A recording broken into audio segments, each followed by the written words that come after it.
Oi pessoal, tudo bem? Hoje nós começamos mais uma videoaula do canal Viaja Nessa História com a professora Luísa Gantes, que sou eu. Hoje a nossa aula, então, é sobre Segunda Guerra Mundial. Como é um conteúdo muito grande, a gente vai ver ele dividido em três fases, em três pedaços, tá? Nós vimos Segunda Guerra, os antecedentes, agora nós vamos ver as vitórias do eixo, né? E depois nós vamos ver as derrotas do eixo e o fim da guerra, ok? Bom, então, para relembrar nossa aula da semana passada, né? Como é que se deu esse início da guerra? Então a gente tem que lembrar que houveram, né? Desculpa, não, houveram não existe. As pretensões expansionistas do eixo, tá? Então o que que é? O eixo, que é Japão, Alemanha e Itália, tá expandindo o território, principalmente a Alemanha, tá? A quebra do Tratado de Munique, que a gente viu que o Tratado de Munique era após a invasão da Tchecoslováquia, dos Sudetos da Tchecoslováquia, a Alemanha se comprometia a não expandir mais, ou seja, não invadir mais os países, né? E aí ela quebra o tratado, invadindo a Polônia e ainda fazendo um acordo que ficou conhecido como Pacto Germano-Soviético, né? Que foi um acordo com a União Soviética, né, de não agressão mútua e de divisão da Polônia, tá? O Reino Unido, então, e a França vão declarar guerra à Alemanha e as alianças militares que vão se criar, né, com essas expansões e essas tentativas de conter as expansões, que vai ser os dois grupos que a gente vai ver que vão entrar em guerra, o eixo e os aliados, ok? Então, nesses dois grupos, que países fazem parte? Então, o eixo, como eu falei para vocês, né, com a Alemanha, a Itália e o Japão, tá? E os aliados, né, e claro, os territórios conquistados por Alemanha, Itália e Japão, né? E os aliados que são o Reino Unido, a França e depois os Estados Unidos e a União Soviética e também, né, 25 países que vão se aliar a esse grupo, tá? Então o eixo lutou contra uma quantidade grande de países. Aqui, ó, eu peguei um mapa para tentar mostrar, ó. Em verde, tá? Estão todos os países que eram aliados, tá? Pode ver aqui, ó, vários países da África, o Canadá, a Groenlândia, tá? Aqui, ó, vários países, a Inglaterra, né, o Reino Unido, a França, aqui a Rússia, que era a União Soviética, né? Países aqui da Índia, ó, a Austrália, várias ilhotas, várias ilhas, né? Em verde claro, os países que entraram para os aliados depois do ataque a Pearl Harbor. O ataque de Pearl Harbor é uma base naval dos Estados Unidos no Havaí, e após esse ataque dos japoneses a Pearl Harbor, tu vais ter outros países entrando na guerra. Quais países? Quase toda a América do Sul, aqui, ó, só tava esse paizinho aqui, que agora eu não sei qual é, tá? Toda a América Central, tá? A América do Norte com os Estados Unidos e o México, tá? Aqui também é Estados Unidos, que é o Alasca. Pode ver que aqui, ó, países do Oriente Médio também, e dessa região aqui da Turquia também, tá? Em azul, as potências do eixo, tá? Que são a parte da África conquistada pela Itália, né? A Albânia aqui, a própria Itália, os países anexados pela Alemanha e a Alemanha, né? Aqui o Japão e a parte da China conquistada pelo Japão, né? E aqui as Coreias. Os países neutros estão em cinza, ó. Pode ver que tem país neutro aqui, tem país neutro nessa costa da África, tem país neutro aqui, ó, tem país neutro aqui, tem parte ali do Reino Unido, que não é Reino Unido, né, é outro, eu não sei se é Irlanda ou a Escócia, que também é neutro, tem Portugal e Espanha aqui também neutro, tá? Então, só para vocês terem noção do quanto foi grande essa guerra. As táticas, então, e as inovações dessa guerra, tá? Que é a Segunda Guerra Mundial. O eixo vai ter algumas táticas de guerra que vão privilegiar a Alemanha. Uma dessas táticas é a Blitzkrieg. A Blitzkrieg, ela é conhecida como Guerra Relâmpago. Qual é a tática? A tática é tu colocar um ataque em massa no início da guerra, né? Como é que se fazia a guerra? Tu primeiro mandava os soldados, depois tu mandava as tuas armas mais pesadas, depois ataque aéreo. A Alemanha vai fazer diferente, a Alemanha vai colocar tudo primeiro, tá? Carga total, e aí o que sobrar, os seus soldados matam, né? Os soldados também vão entrar nesse primeiro ataque, mas qual é a jogada? As forças do inimigo, elas não estão preparadas para o ataque coordenado, aéreo, de tanque e de soldado, né? Então é um ataque em massa coordenado de todas as forças que a Alemanha tem. Então, por isso Guerra Relâmpago, porque ela acontece muito rápido e muito forte, tá?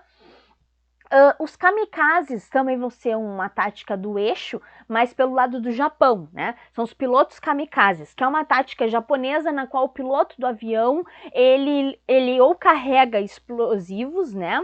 Ou ele faz um ataque suicida e atira o avião com explosivos contra as bases navais, né? Que as bases navais são o quê? Tu tem um navio onde os aviões podem ficar, e os submarinos também, pegar mantimentos, pegar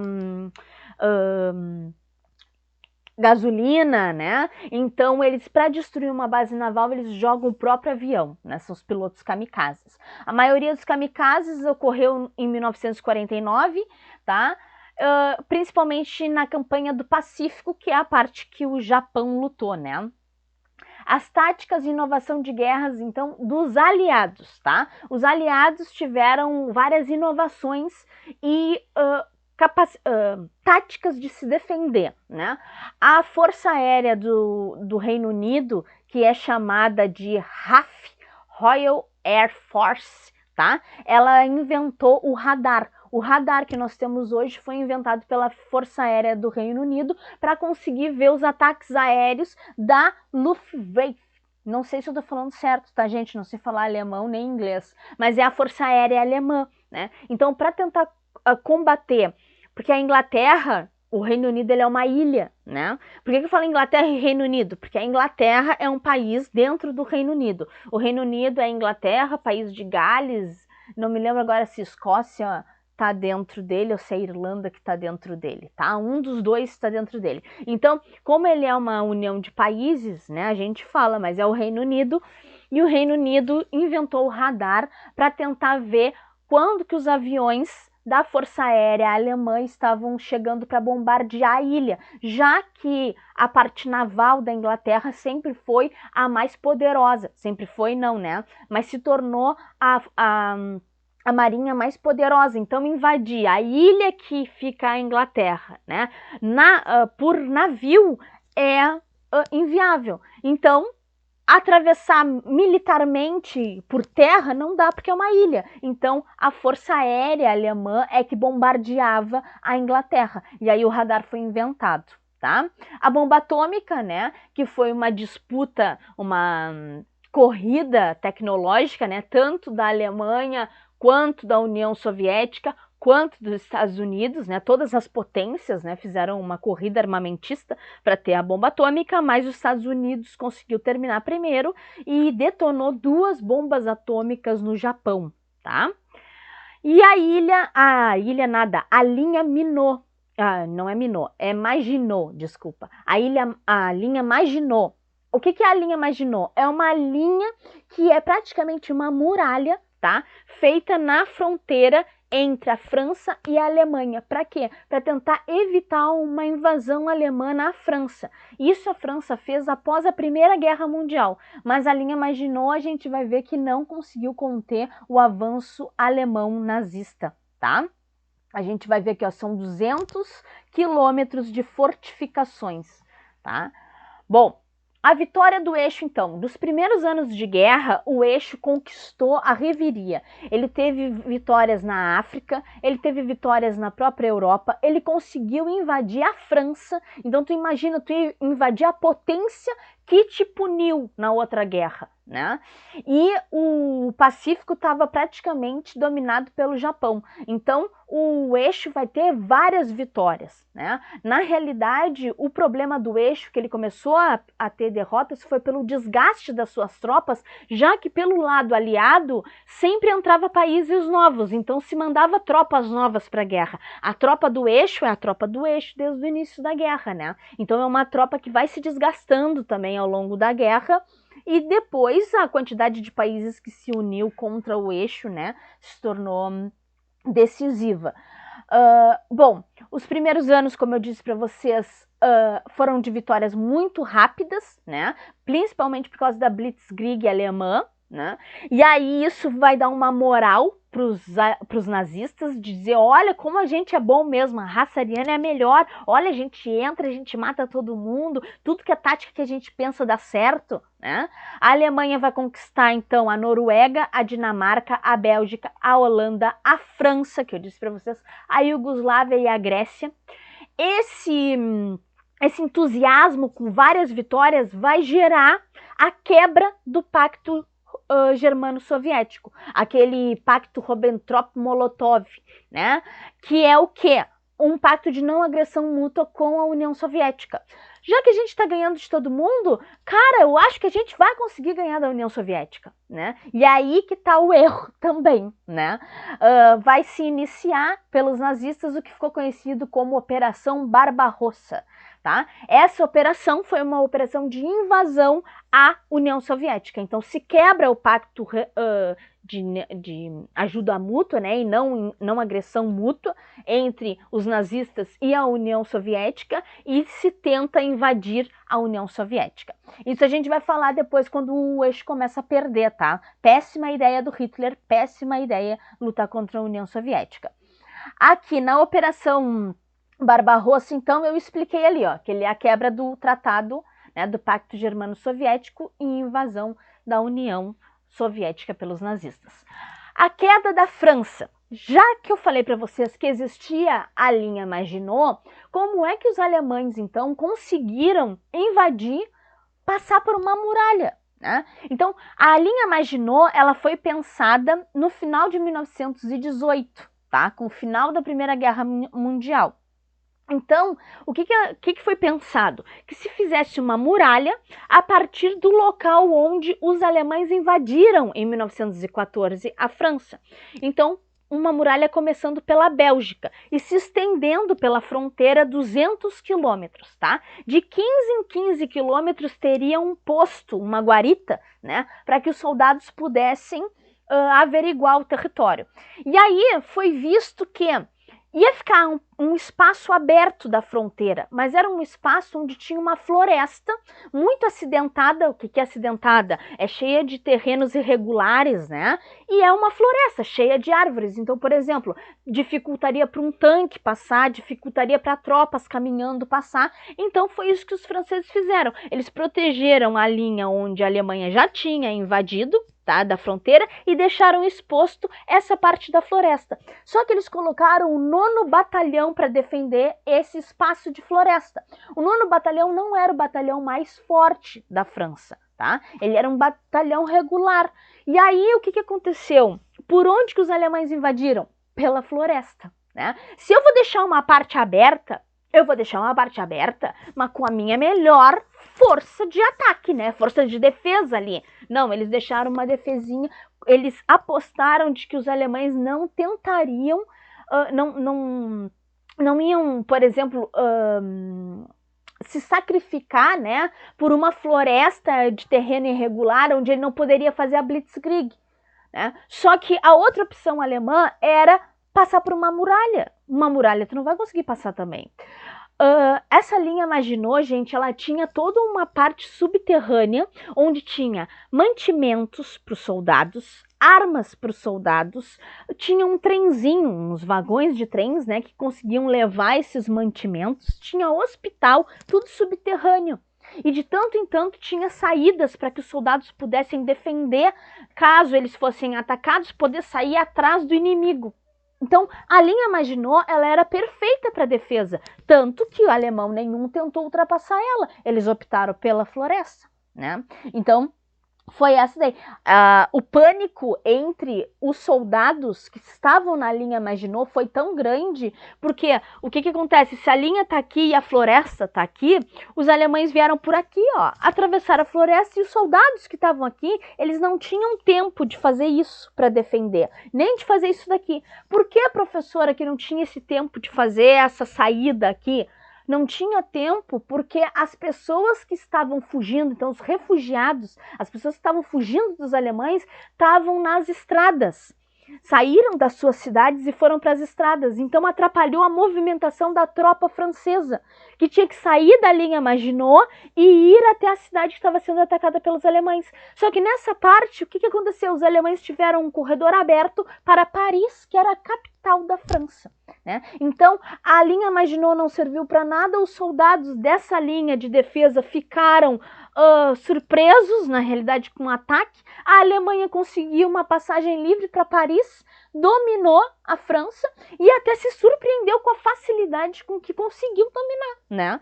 E a França perdeu moral. Quando um exército perde moral, ele já não tem o necessário para contra-revidar, né? E aí esses soldados com moral baixa, com as suas famílias sendo prisioneiras, né? Aí eles vão começar a pressionar, não, né? Mas eles não vão ter estrutura para fazer um contra-ataque. E aí a parte do governo francês vai propor uma declaração de paz entre a França e a Alemanha nazista. Como assim, professora, uma declaração de paz? Bom, vai ser assim, ó, eu tenho aqui no finalzinho, só para eu não me perder, ó, que o exército francês pulverizou-se em menos de 3 semanas, surpreendendo inclusive os alemães. Então, nem os alemães achavam que iam ganhar com tanta rapidez. Do que eu estou falando desse acordo entre o governo francês e o governo alemão? Gente, a Alemanha estava sendo nazista, a Itália fascista, a Espanha nós vimos que tinha um governo ditatorial com o Franco, que era amigo, né? Amigo no sentido de países que têm ideologia próxima e vão se ajudar, né? Com os alemães. O Portugal também vai ter o governo do Salazar, que é um ditador, e vai ter a parte ideológica parecida com os alemães. Então, esses governos totalitários, eles não são uma onda que, tipo, acontece num país só. É uma época que se dá como salvação esse conservadorismo, esse autoritarismo, que é a mesma época que a gente está passando agora, né? São vários países, ó. É o Bolsonaro aqui, é o Trump nos Estados Unidos, é os movimentos de extrema direita na Alemanha ressurgindo, né? Então, são locais, não é uma coisa específica de algum local, né? O que aconteceu? Na própria França também tinha gente que era adepta das ideias autoritárias, das ideias fascistas, né? Então, ficou caracterizado esse governo de Vichy, tá? O governo de Vichy, ele tem esse nome por causa da cidade em que ele foi colocado, tá? Foi na cidade de Vichy que foi feita um acordo, tá, com os nazistas e a França ocupada. Então a França ocupada disse que aceitaria a ocupação desde que ela tivesse alguma liberdade para administrar, tá? E foi esse o acordo. Então a França foi ocupada pelos alemães, mas ela tinha uma república de Vichy, um governo de Vichy onde ela tinha certa autonomia, tá? O Marechal Philippe Pétain, não sei como é que se fala isso em francês, tá? Tornou-se, então, o primeiro-ministro do governo de Vichy, tá? Primeiro-ministro é aquele que toma as decisões, né, a partir do voto dos partidos, tá? Ele vai fazer um tratado com os alemães, que vai ser um armistício. O que é um armistício? Um tratado de paz, tá? A intenção era acabar com a guerra.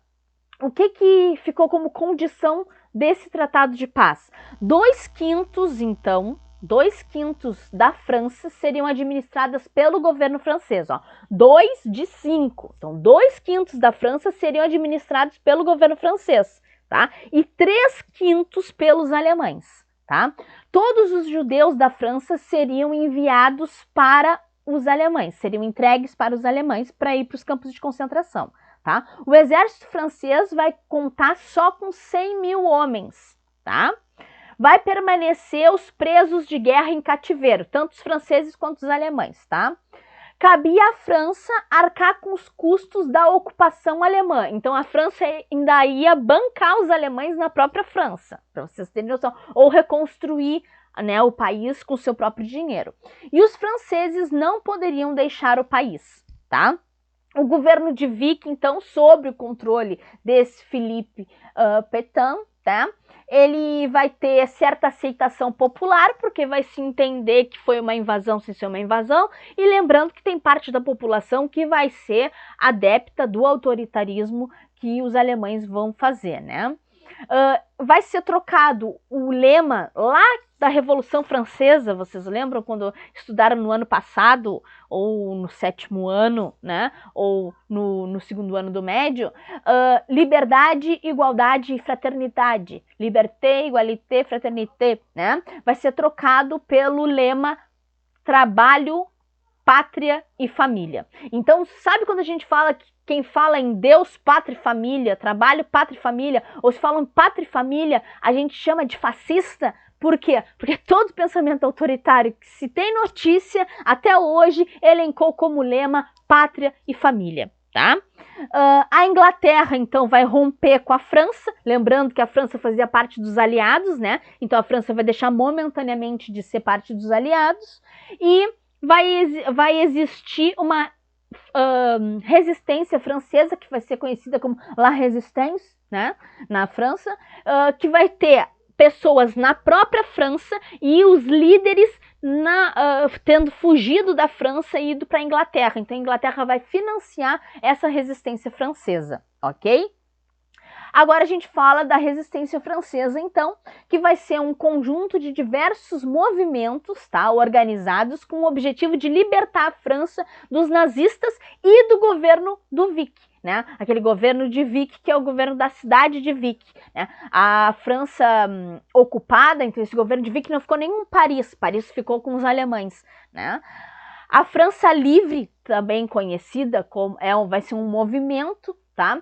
E eles vão ser oposição ao governo francês, tá? A ocupação nazista, e do exílio eles vão liderar pequenas ações, tá?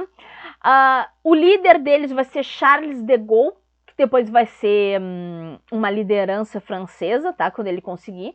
Durante a Segunda Guerra Mundial, ele vai liderar a resistência. A própria França vai conseguir, essa França Livre, tá, que é um movimento da resistência, eles vão conseguir libertar a França dos nazistas. Depois a gente vai ver na aula seguinte, tá, quando os nazistas começam a perder, quando o eixo começa a perder, que a França Livre, ela consegue libertar. Então ela não precisa ter a invasão dos Estados Unidos, por exemplo, para libertar a França, né? Mas eles vão sempre se achar, sempre vão dizer que a França, os próprios franceses libertaram a França dos nazistas, né? As forças militares, então, da França Livre vão continuar a lutar contra as forças do eixo, tá? Junto com os aliados, mesmo tendo o governo de Vicq. E vai ser criada essa França Livre em junho de 1940, tá? Que vai organizar toda essa resistência. Bom, gente, era isso. Espero que tenham gostado. Beijão, pessoal. Tudo de bom para vocês. Tchauzinho.